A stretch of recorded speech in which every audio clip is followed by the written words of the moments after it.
Joshua chapter 5.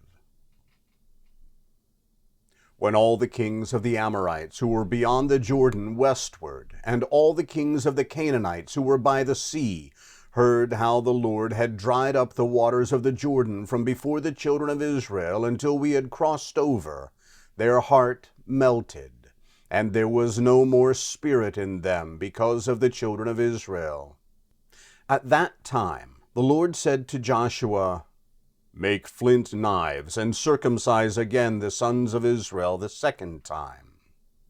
Joshua made himself flint knives, and circumcised the sons of Israel at the hill of the foreskins. This is the reason Joshua circumcised them.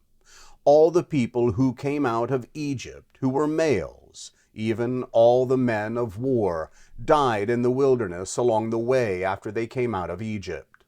For all the people who came out were circumcised, but all the people who were born in the wilderness along the way as they came out of Egypt had not been circumcised.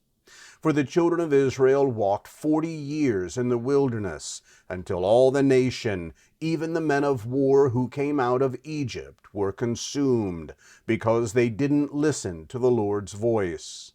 The Lord swore to them that he wouldn't let them see the land which the Lord swore to their fathers that he would give us, a land flowing with milk and honey.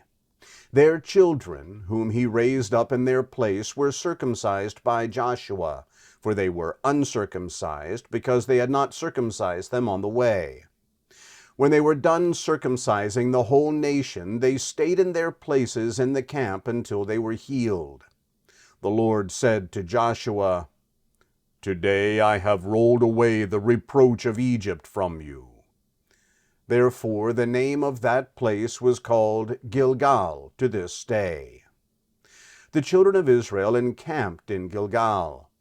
They kept the Passover on the 14th day of the month at evening in the plains of Jericho. They ate unleavened cakes and parched grain of the produce of the land on the next day after the Passover, in the same day. The manna ceased on the next day, after they had eaten of the produce of the land.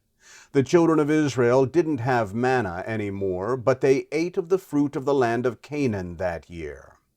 When Joshua was by Jericho, he lifted up his eyes and looked, and behold, a man stood in front of him with his sword drawn in his hand. Joshua went to him and said to him, "Are you for us or for our enemies?" He said, "No, but I have come now as commander of the Lord's army."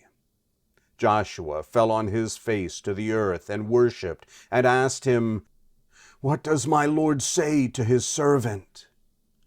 The prince of the Lord's army said to Joshua, "Take off your sandals, for the place on which you stand is holy."